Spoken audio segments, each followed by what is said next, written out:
Welcome to the Soundtrap Education Summit, a free online event dedicated to empowering and amplifying student voice with the theme, Their Voice, Their World. We're bringing you inspiring and practical messages from musicians, educators, podcasters, students, and more that can help you make change in your classroom right away. I'm Matt Miller, author of Ditch That Textbook and the moderator of the summit. Our sponsor and host of the summit is Soundtrap, a collaborative and creative audio editing platform. Soundtrap for Education empowers students and teachers to explore creative sound recording in all subjects, for all ages, and all ability levels. And you can sign up for their free online course to learn how to bring music and podcasting to your classroom at academy.soundtrap.com. And today's session is going to be fantastic because we've got two guys who have spent some time in education and they see the connection between music and student learning. They've made those connections. They've seen the light bulb go off in students and the students that they work with. And we're going to have a great conversation about those connections and how we can make those happen in our classrooms. And so I want to welcome in Marcus Blackwell and Bob Habersat. Really looking forward to talking to you guys. So Marcus, let me kick it over to you first real quick. Can you tell everybody real quick who you are and what you do? Sure. Hi, everyone. My name is Marcus Blackwell. I'm the CEO and founder of a company called Make Music Count. We're a math curriculum and app that's taught by learning how to play popular songs on the piano. Excellent. Very good. And then Bob, how about you? Who you are and what you do? My name is Bob Habersat. I am a high school music teacher, and I'm also a co-founder of ShedTheMusic.com, and we create resources for enrichment and remediation for music teachers like you. There you go. Excellent. Very good. And so, like I was saying kind of at the top here, there's this connection. There are so many connections really between what we can do in music and how students learn. There's all of these little, ways that our brains are connected in that way. And I'm just curious to hear some of your experiences in the classroom when it relates to music and seeing those light bulbs go off, and some of the things that you learned about teaching when it comes to music. Some of those stories, some of those general things that you've learned when it relates to that. And so, Marcus, let me kick it over to you real quick. What are some of the things that you've got to share related to that? Well, I think first you got to understand that music just brings joy to any type of scenario, right? So, we have to use music in the classroom because it meets students where they are, right? You're playing some of the songs that they listen to at home and enjoy at home. And so when you bring that into the classroom, you're automatically breaking down the barrier that may be there for essentially learning a regular subject, right? So it's all about making kids happy. And so one of the things that we've seen specifically with math is that, sometimes learning math can be really, really tricky. And so what we did was I said, okay, well, look, we're going to use your favorite songs and I'm going to teach you how to play them on the piano by applying your math. And so what that does is it creates an incentive at the end, which is the music that they love, that allows them to push through sometimes the trickiness or the hesitation of learning any type of subject. Wow, that's so cool. I'm sure we're gonna dig deeper into that. I'm really interested to see, those connections, and I can see from the grin on your face, you're like, "Yep, that's exactly where we're going. This is good." So, okay, so Marcus, for you, it's been in math, and Bob, I'm sure through the different classes you've taught and all the students that you've worked with, you've seen some of those light bulb moments with them too. And I'm guessing that it has to do with helping students to be better with their music, but there's a lot of that could probably be applied outside of music, just in life and learning in general, right? Yeah. Well, first of all, teachers, if you're teaching right now, props to you, because I'm teaching right now and it's crazy. But yeah, I like Seeing the light bulbs go off, but normally the light bulbs go off on our like 20% of students that like are really engaged in, you get the band kids and the choir kids, they're like really in there. But for me, I like seeing the light bulb go off on the other 80%. Like I teach a general population music technology class, and for me, it's to see the kids that have never like felt the rigor of practice and don't know what it's like to to build skills and then unlock the possibility to be creative. So for me, I like to see the light bulbs in those kids when they come in class and they can see that they don't have the facility to necessarily play something, and I give them some exercises and we do some things together, and then I see it like pop in there, or they go home and they come back and they're like, man, my eighth note triplets were not good. I had to go home and practice with the metronome. And these are kids that have never taken a music class. That's when I get all the feels. That's when I feel really good, when we're hitting that 80% and we're giving them the ability to see that, yeah, if I put in the effort, like I can feel good about what I create. And so, Bob, I wanted to come back to one of those words that I heard you say just a little bit earlier, and that was that word facility. I wondered if you could kind of elaborate on that and how you help your students get to that point. Oh yeah. Well, especially in like a music tech context, which is where I think it hits the students the hardest at like what they think is important, because it's the kind of music that they listen to, like pop music. Having the facility when you're in band, you learn your fingerings on your clarinet, and then you can start to hear songs in your head and you can start to play them. But, the facility for like music tech and modern music, I think comes down to being able to play, have some basic piano skills. So like when I show my students, I show them, like how to play drum grooves on the piano. It's like the first thing we do. I think it's the most important thing that any kid can do to feel good about, making the music, is to just have some basic skills here. So I have like this treasure trove I have this like treasure trove of all these exercises and stuff that I've built for them where it's super scaffold. I think whenever you're doing any sort of skill building, it has to be so very scaffolded, so that my thing is the students have to be having fun, sounding good the whole time. If there's like a big struggle in the way, if you jump from one level to the next too soon without scaffolding the process, students are going to get frustrated and they're going to get turned off. So I love to start with drums, have them play drums on just like their desks, just working on the skill, and then slowly adding in technological tools like Soundtrap to help them get to a place where they can start hearing sounds in their head, hearing pop music in their head, and they're like, oh, okay, I know that drum groove. Like I've heard that drum groove on this song, and I can play some of the drum stuff. Maybe I can play that groove, and then eventually it gets to a point where they're hearing their own stuff, and then they can play it on their instrument. Yeah, that's cool. Marcus, does that kind of resonate with you too? Does that make sense to you? Yeah, I think what we're talking about here is the importance of how music allows everyone to be included. And that's so important because a lot of times when you think about musicians and you think that it's one confined group that, oh, either you have to learn how to play an instrument or you don't, right? And if I don't know how to do that, then I just won't learn. But what we're talking about here are ways for students to feel included, right? We're talking about that 80% of the class that's not engaged now all of a sudden getting involved, because the truth is everyone likes music, right? And so that's actually part of the argument that we make, is that we need to figure out ways to get everyone included. Music is a perfect way to say, like, look, everyone listens to it, everyone dances to it, and in some cases we'll even show you how anyone can learn how to play an instrument as well. Yeah, absolutely. So to kind of go back to, and those are two really good points here. I kind of want to circle back to those a little bit more.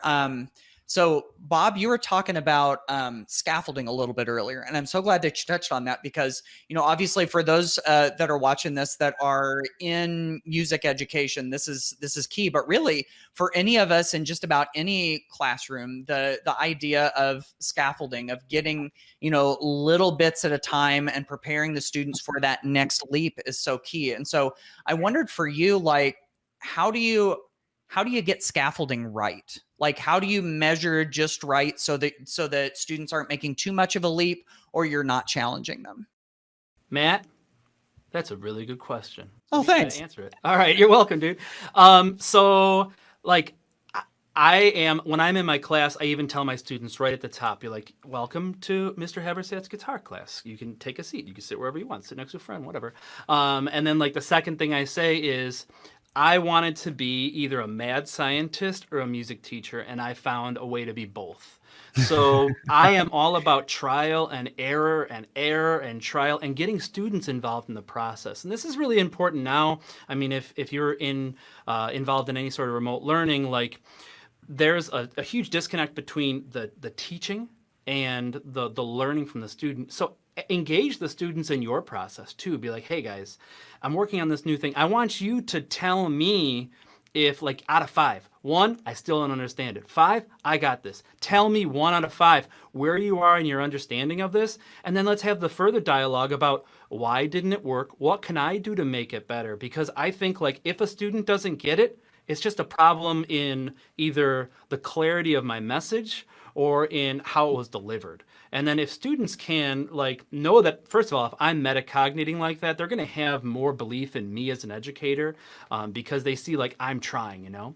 And then they're also going to have more buy-in in the process, and they're going to try things. And then, you know, they might see my trial and error process for scaffolding, and they might do it themselves, whether it's practicing their instrument or, you know, working on dribbling a basketball or some visual art or something, just involving them in that process. And then just don't play to the polls. You know, you have the 10% of students that are always going to excel. You have the 10% of students that are kind of always going to drag behind.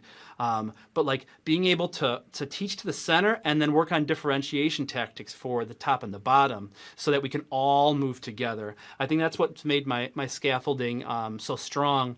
And then just being organized. Like, there's a reason why this camera is facing in this way. If you looked any other place in my room, it's a mess. But like, I'm unorganized. I have an unorganized physical space, but my curriculum has to be organized, and that's really going to help with scaffolding.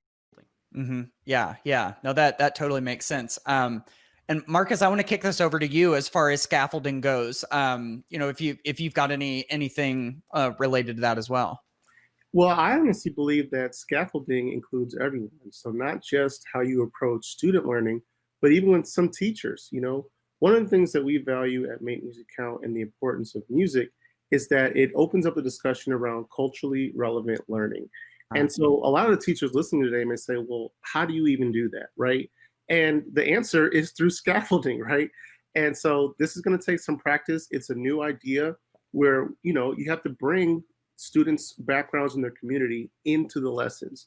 And so I have a couple of ideas for what can help you start trying to integrate culturally relevant learning into your everyday classes.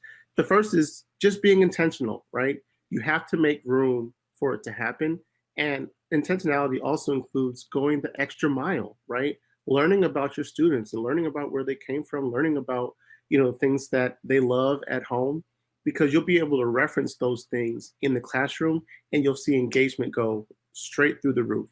The other thing I would say is include the students. Ask them, what are some of the things that you love to do while you're at home? What are some things that your family loves and values, right? And again, this is all about making education a big community thing versus just, oh, I'm the teacher and, you know, I'm the expert. Because the truth of the matter is we don't know enough about each other's cultures, but if you engage the students and ask them, then they become engaged and then they'll essentially, you know, love the lesson even more. But the last thing I'd like to say is when you introduce these new culturally relevant things, do it with love, right? So a lot of times people think that the differences that we have are negative. And I'd like to challenge that. The differences that we have are actually what makes us beautiful, right? That makes us special. You know, when you look at me, I want you to see the fact that I'm an African-American male, right? And that comes with a certain community that I come from. Ask me about it, embrace it, show me that you love it, that you're eager to learn about it. And then all of a sudden you'll see from your students, they're happy to start talking about it. And what's happening is that introduces things like English, that introduces things like history, right? And so it's just this idea that cultural relevancy needs to be introduced and just surrounded by love and care and respect. And then what you'll see is students, when they understand that you care about them and they'll start to trust you, and just that engagement will go straight through the roof. And again, that's why music is so powerful, because music captures the culture of everyone, right? So that's how we're going to start using cultural relevancy. Yeah, and it's I love how you put that. One, be intentional. Two, include the students, and three, introduce ideas with love. And what I love about that is whenever students, it's like students start to, whenever this starts to happen, they start to see themselves in the classroom, right? Yeah. Like they start to feel validated, and they realize that they are seen by the teacher, which is huge. Mm-hmm. Yeah. Can I chime in? Well, Marcus, Yeah, first of all, you're beautiful and I love you. You're up there. Okay. I have a really, really quick takeaway for if you are teaching remotely on how to engage in that. When you're doing attendance, take a little extra time, ask a question for roll call. So like, instead of just like going through and like seeing if everyone's here, take time. Like what I did today is I asked them what their favorite quirky cartoon is. And then every kid told me about their cartoon. And all of a sudden I saw people turning their cameras on. And then all of a sudden I saw people thinking about other people. And then all of a sudden I heard people like saying, yeah, I love Steven Universe too. And they were like creating a community within the classroom, which is something that's a lot easier to do IRL. But that's something that I found really has helped engage students and develop a culture within the classroom, especially in a virtual environment. And mine is Adventure Time, if you were wondering. Mine's Adventure Time. Nice. Very good.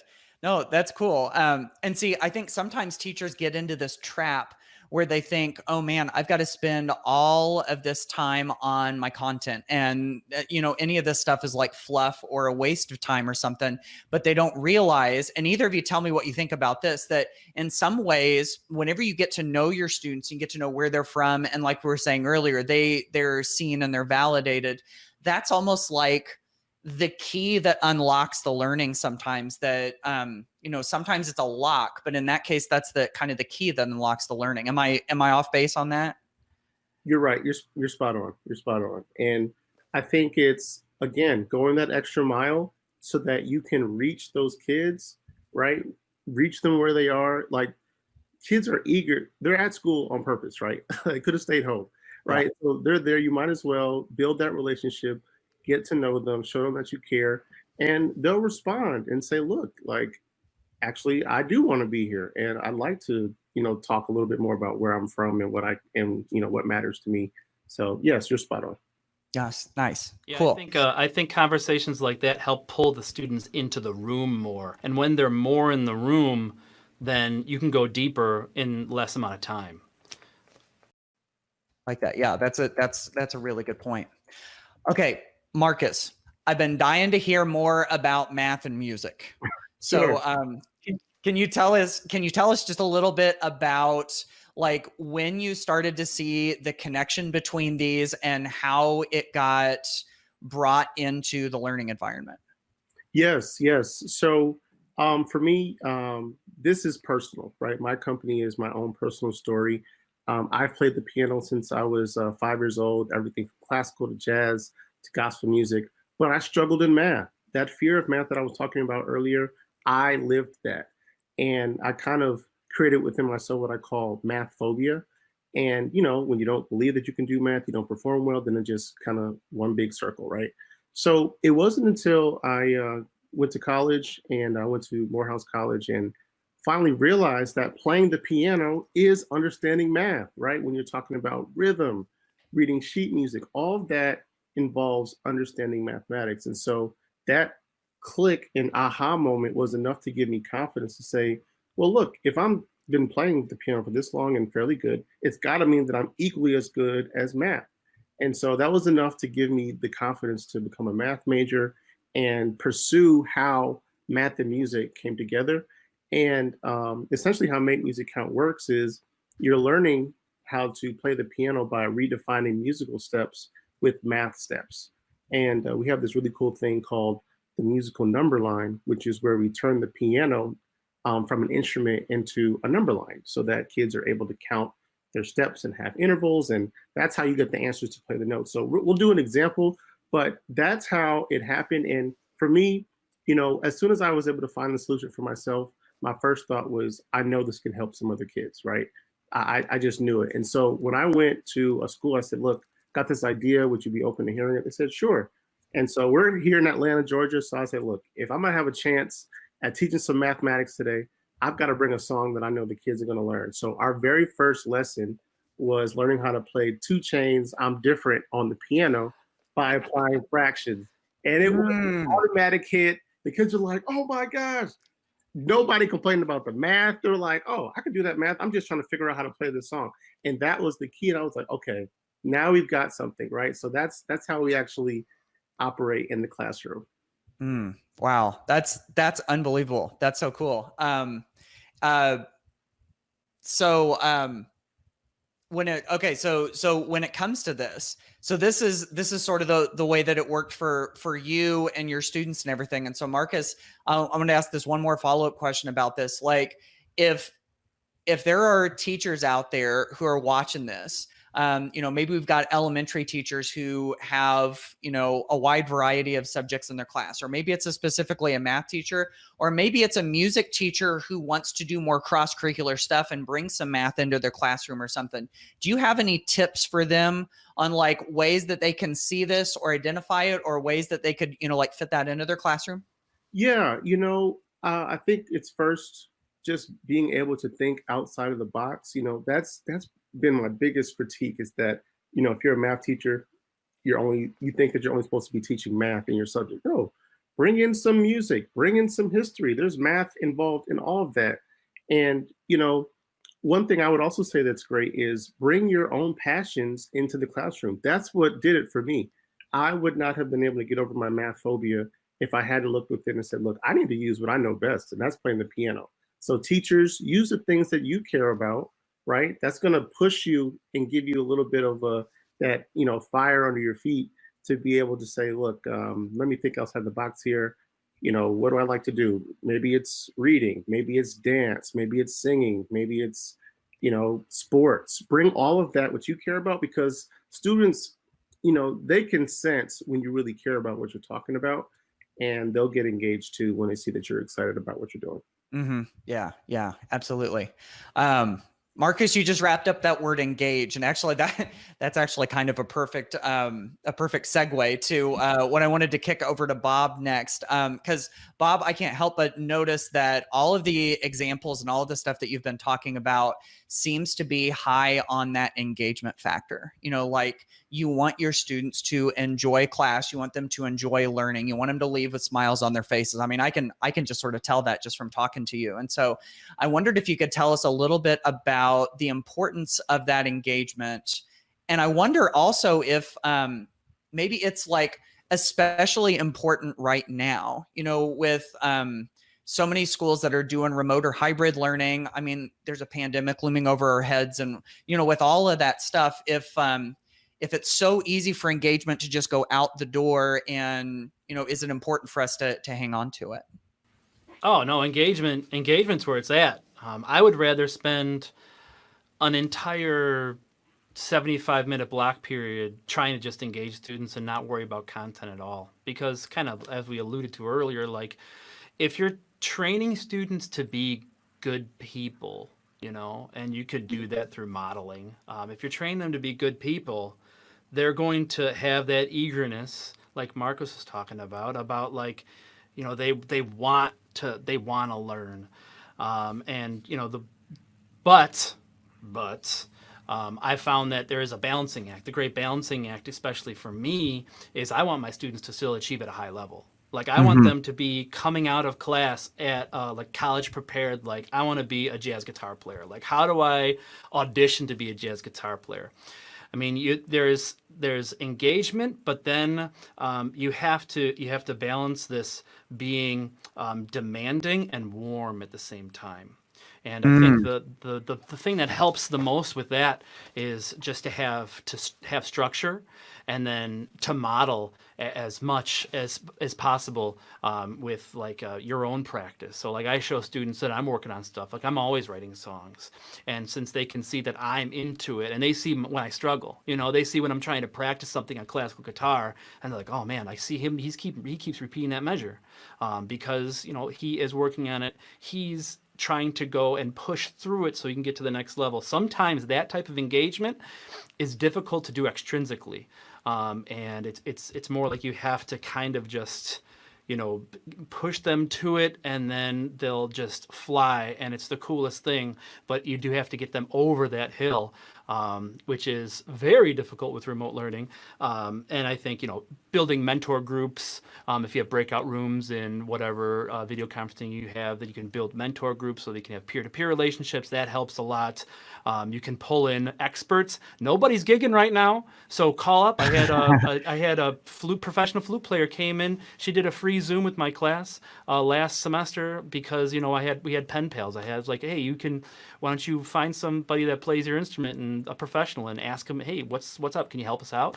And just seeing getting students to go to as many performances as possible, so they can see the magic of music in reality, which is difficult right now. But like I'm by Chicago. Let's go to the jazz showcase. Let's see, you know, let's see this next group that comes in, and then you see their eyes like, this is music. My life has changed. Yeah, absolutely. Marcus, thoughts on that? Engagement, music? I mean, there's definitely something to that, right? Yeah, this is what we've been talking about, right? Music is the key to engagement, you know, and especially while we were talking about remote learning because of the pandemic that we have. You know, if we thought that teaching in person was tough, teaching via Zoom is even tougher, right? And so that's why we need things like music to be able to set the tone. And so you can use it in very different ways, right? So even if you're not a music teacher, you can use music to set the tone for the beginning of class, let students know that it's time to, you know, bring it on in. You know, you just have to be creative and open to these different ideas, right? Because I tell you, you know, one thing, I spent 6 years in a classroom teaching 3rd to 12th grade students. And, you know, when you engage them in something they like, they become a part of the lesson. The way that I built my math curriculum was from students telling me that they enjoyed my class so much. Could you add this piece of math into the app? Could you add this? Because I noticed that this helped me and I want to, you know, further engage with it, right? So I think it's just honestly using the music and being open to meeting the kids where they are. They won't disappoint because, you know, there's no such thing as a kid that doesn't want to learn. I truly don't believe that. I don't believe in bad students. I just think that that means that you haven't connected with them to where they can engage in the lesson. Yeah, I love that. By the way, I had to put that down at the bottom there. Let me just read that one more time for the folks in the back. There's no such thing as a kid who doesn't want to learn, right? Oh, man. Just want to let that simmer for just a second. So, yeah. Okay. So I'm loving this engagement. First of all, can I just stop for a second and say, I love how organic this conversation has been. Like, you know, we've gone all of these different directions and, you know, we've talked about culturally relevant teaching and we've talked about engagement. We just, you know, this has been fantastic so far. And so in the classroom, you know, Bob and I, like, we teach kids for real. Like this is how it's done, you know? Right. Yes, sir. Yeah, absolutely. So, so Bob, I want to kick it back to you because I keep trying to envision what some of this stuff looks like in your music classes. Like, I want to see what some of this looks like. Do you have some examples you can share with us? I do. I have, and especially with Soundtrap. So an icebreaker activity that I did with my honors music theory kids. First thing I've never even talked to them. It was in remote. I had them join a Soundtrap project, and if you can, I have my screen shared on Soundtrap. So if you want to go to my screen, cool. There's my screen on Soundtrap. So in Soundtrap, you know, I just recorded myself just like looping my voice saying my name over and over again, and I put in a like cool drum beat and stuff. And then you could invite students to collaborate. So I invited everyone to collaborate to the project. I did it with a URL. It's pretty easy, and I have a video on how to do this project too. And then I said, everyone, okay, you're going to create a track and you're going to put in your name. So you got like Timmy, and Tommy and Susie, all those. I don't know why people use those names when they're making up names, but whatever. Okay, so you get all those people that have their names there. And then I was like, all right, the one rule is, so you can go back to my face. The one rule is you have to just contribute. And I had a kid that, he never really talked last year, and he's been like doing so well with remote learning because some of the barriers that he has in real space aren't there. And the first thing he said, he's like, all right, let's do a 1-6-4-5 progression in the key of B flat. And like, to me, like, I was like, this is the coolest thing ever. I saw it in the chat. It's like, this is amazing. And then the kids, he played the bass line to it. Somebody played an arpeggio part over it. I had no direction myself, and they were like really digging it. And it was just so cool to see. And it wouldn't have been possible without Soundtrap or something else collaborative like that. And I don't know a tool that is as good and as easy and as equitable as Soundtrap is for that kind of collaboration. Mm-hmm. Yeah, absolutely. Oh, and by the way, Soundtrap didn't even make us do that. Like, they didn't even force us to squeeze that in. That just came in organic. They're behind the door. I see. It's okay. Don't. We'll just do this. Okay. Yeah, that's right. Right. Exactly. Very good. I wanted to kind of turn the conversation to something a little bit different. Marcus, when we were doing our prep work before this call started, you were talking a little bit about how, there's this thinking around the core curriculum that we teach these days, especially kind of like the Common Core, so to speak. And, there's like this traditional mindset that goes with that. Like, we only teach it this one certain way, and that's the way that it's got to be. And we get in this such a fixed mindset about the way that things are taught. And, I was wondering if you had any thoughts about that, and like, is it possible for us to break out of that traditional mindset and do things differently? Yeah. So, Common Core is definitely important, but I see it as a foundation. But that's part of the problem with education today, is this kind of one size fits all mentality. And that's not how anything works in the real world, right? And especially in mathematics, right? A lot of people think that you either have to get it the way it's taught or that's it. And that's just wrong, right? Math is used in everything, whether you're, measuring pancake mix or counting money or playing instruments. Like, math is involved in everything. So my argument is, we should be using those examples in the classroom. And again, I just think that the way to break out of that is just to be intentional about it. Look for ways that you can incorporate, like if you're a science teacher, see if you can pull from sports, from gym, see if you can pull from history. Like, you just have to be willing to investigate, because, teachers are some of the smartest people in the world, right? Just your ability to connect with kids is a gift in its own. You'll be able to connect the dots back to Common Core so that you can, meet the requirements of class, but you just have to be willing to look and investigate. And that's all I did with Make Music Count. Was I just said, look, I've got this issue of math, and I want to use something to help me get better. And it was music. And it just took a little time of connecting the dots. And, to build my curriculum, I, of course, referred back to Common Core so that teachers can, use us in the classroom as well. But you just being open to being creative is what I think is the way to breaking out of the traditional, cookie cutter Common Core. Right. Exactly. Like, sometimes we ask students to be creative, but I think teachers, sometimes we think that we get a pass on that, that we're able to march right through that curriculum, march right through the textbook. I mean, for heaven's sake, I wrote a book called Ditch That Textbook. Like, right. That's what we're talking about right here, isn't it? Like, we don't need to just march through that curriculum and just do it mindlessly. And, Marcus and Bob, both of you, we were talking earlier about culturally responsive teaching. I'm starting to feel some of that in this conversation as well. Sure. So, yeah, absolutely. Bob, you want to take this one too? I do want to take this one too, if you will allow me, Matt. Yeah, I was Yeah, just go for about it. to say. I was just about to say it's time to ditch that textbook, but you already hit it.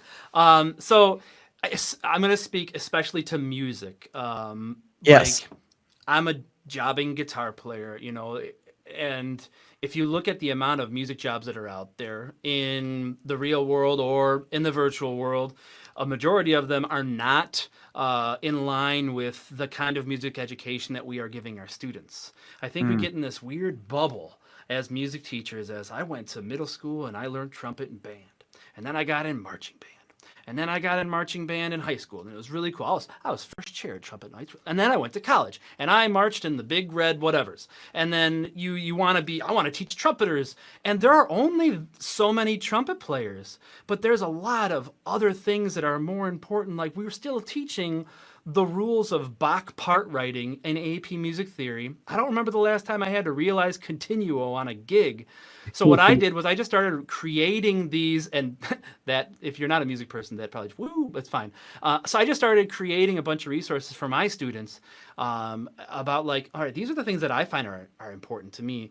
And if you want to share my screen, this isn't a plug or anything. This is just like you can go on here and just like surf around. Normally when I do conferences, I just give the URL, say find something that you like. But this is where this is my textbook of the things that I think are important for being a modern musician. And all the stuff on here is free. It's just this is what I use as my textbook in class. And I found that teaching where you can go back to me, teaching where it's more organic and it's more real and more valid to me as a person, it's first of all going to hit the students a lot harder. And then they're going to have real world skills where they can actually get out of high school and either start gigging or get into a college. And then they're just going to have that leg up against the people who are just learning the old way. And there's nothing wrong with that because it's valid and it's cool, but there's a whole lot of other stuff out there. Mm-hmm. Right. No, absolutely. Now, one of the things that from the route that I've come from, I taught high school Spanish for more than 10 years. And so with a lot of the stuff that I tried in my classroom, it was a lot of the same kind of stuff you guys are talking about. Like, we've got to be willing to try some stuff, learn from our students, learn what their interests are, and then just try to find ways to, unlock it so that it makes sense to students. The thing that I think a lot of teachers struggle with on that is that it isn't a guaranteed thing, which I think is kind of funny when you think about it, because in that way of thinking, it's almost like they're saying, but teaching from my textbooks is a guaranteed thing, where like, you might not even get that engagement. Students may not even pay attention. But there's that like fear of, yeah, but if I try it, what if it doesn't go well? There's that concern, there's that issue. That's a legitimate thing. Do either of you want to speak to that? Yeah, no, Marcus. oh, okay, no, I was just gonna say, and then you throw it to me, and I'll catch it, and then it's my got you. No, I was just okay. You made me kind of chuckle, Matt, because I think I've taken Spanish from like middle school all the way through college and couldn't speak a lick of Spanish. Oh, I hear that so well. It wasn't until I went to Madrid for work and had to order food to eat dinner that it started coming out, and there's no textbook there. There's no translator. Like she's looking at you like, what would you like to eat? And I better start saying something or it's going to be a hungry evening. Right. So I think that just makes, again, real life scenarios where it just kind of becomes real. So yeah, I'll pass it to Bob, but you just kind of made me remember when I finally down. Pass it. I'll catch. It's the opposite direction. You got to give it to me, and I'll catch. Thank you. Okay, give it. Right. Drop it. Okay, I got it. And I forgot what I was going to say. Isn't that great? It's been a long day. I've been virtual teaching all day. I totally forgot. I'm sorry, guys. Guys. Yep. That's okay. All right, so we're starting to come to the end here, and there's one question that I want to make sure that I ask everybody because it's very much in line with the theme of the summit. And so that question is, what can we do to help students use their voices to change the world? Big question, right? So let me kick it over to Marcus first. Marcus, where's your mind on this? What can we do to help students use their voices to change the world? I think we've been talking about it for, this entire conversation, engagement, cultural relevancy. Again, if you want students to get included and excited about class, you got to speak their language. And again, when I started showcasing how you can improve in your math by learning music, students started saying, hey, well, do you know this song? Have you heard of this artist? Can you add this song as a lesson? Can you do this math? Right? That's the type of engagement that you want, because one thing that happens is when you get students engaged, their confidence goes up. And that's what this is all about, being able to get students confidence to a level that allows them to reach their full educational potential, right? So that they don't have any fears of any subjects, that they can go after whatever career they want. That's how they're going to be able to use their voice, is if you instill confidence in them by being able to meet them where they are. See, that resonates with me on such a level from my experience in the world language classroom, because, there's this thing we talk about in languages called the affective filter. And the affective filter is where whenever you're conscious of yourself and you're self-conscious of the way that you talk in another language, then all of a sudden you start to shut down. And, neuroscience tells us that our brains are less effective whenever we perceive a threat and that kind of thing. And so, I think in the world language classroom, at least, whenever we keep harping on those errors, and whenever we keep telling, and we've been talking as a group about how we want students to be able to achieve at high levels, but whenever they don't feel confident in themselves, then all of a sudden, there goes their self-efficacy, and it's so hard to get to. So I'm so glad that you brought that up. I think that confidence is super key. All right, Bob, your turn with the big question. Let me say it one more time. What can we do to help students use their voices to change the world? All right, 4 steps. Step 1, give them a microphone. Step 2, show them how to use it. Step 3, turn it up. And then step 4, get out of the way. So I think the microphone is like the tools. There are so many tech tools out there. I think a lot of people are inundating our students with tools, which is great, but we don't necessarily show students how to use them, right? Mm-hmm. So give them the microphone, show them how to use the tool, amplify their voice. Give them the skills necessary for them to be creative, and not just say, okay, now go be creative, because what even does that mean? Like, go be creative with these new skills that you have now developed. And then it's really important to just get out of the way. Sometimes just allowing their creativity to bloom is more important than giving them the voice in the first place. I find that there's so many times when we stifle creativity unintentionally. We might not think that they're having a creative moment. We might not think that they're in flow. But if we start to put a box around it, sometimes that's when the light goes out and we don't even know it. So I would say, give them a mic, show them how to use it, turn it up, and get out of the way. I love that. Can we get that like embroidered on a pillow or something? Like that was that good. I want to hang on to it. So, all right. So we're kind of coming to the end here, and I want to give you guys an opportunity to talk about some of the good stuff that we can leave the teachers with that are watching this, because of course, with all of these sessions, there's some takeaways that everybody gets. Lots of stuff that you can find on Bob and Marcus are generously sharing some things. And then they've also got, they've just got a wide variety of things that you can go check out. So Marcus, let me kick it over to you real quick. What have you got to share with everybody? Yeah, so I know I've been talking about this, how math and music are connected. I'd love to just show a quick example of what I mean and how that works. Mm-hmm. Make Music Count is a digital platform for 3rd through 12th grade students that teachers can use during the school day in math class and music class, but also it's an app that you can use at home. And so what I'd like to do is just to show you a quick example of what I mean. So here's how this works. I took everything that had a musical definition and gave it a math definition. So for example, in music, if you were to move from, and we're gonna do this by learning the song Do It. That's actually how this works. You pick your favorite song, and then so what we're going to do is we're going to learn how to play the song "Do It" by Chloe and Halle on the piano by applying math. And the way this works, we took everything that had a musical definition and turned it into a math definition.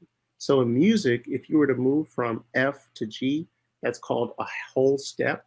And so what I did was I turned it into this math equation that you see here.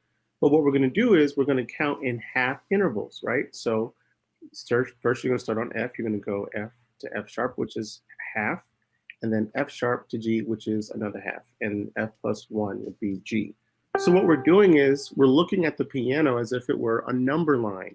And on a number line, if you add, you count moving to the right, and if you subtract, you count moving to the left. So F minus 1, again, start on F. You're going to count to the left in half intervals. So you're going to go half minus another half would be D sharp or E flat. And what you're actually solving for here are the notes, in this case, the chords to play this song on the piano. So this is what happens. Actually, when you get something wrong, I have a character that pops up and he'll give you hints. That's Mathis. And so when you finish, you solve for the notes to play the song. And what we do with Make Music Count is we always use music as an end result of correct math application.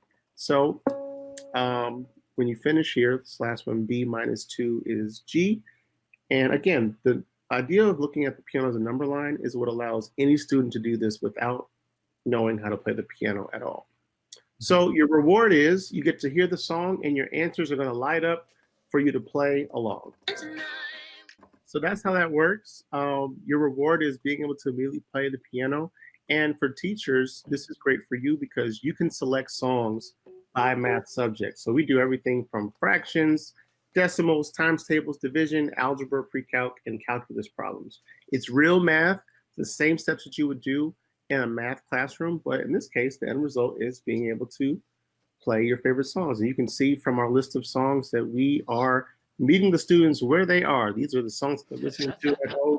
And that's the reason why it works so well. So that is what we'd like to offer you guys to use as you're thinking about ways to stay current and engaged in math class or a music class, especially for your music teachers. In our tutorial section, we have all of your major scales are in here as well. So even from the foundation of becoming a pianist, this is there for you as well.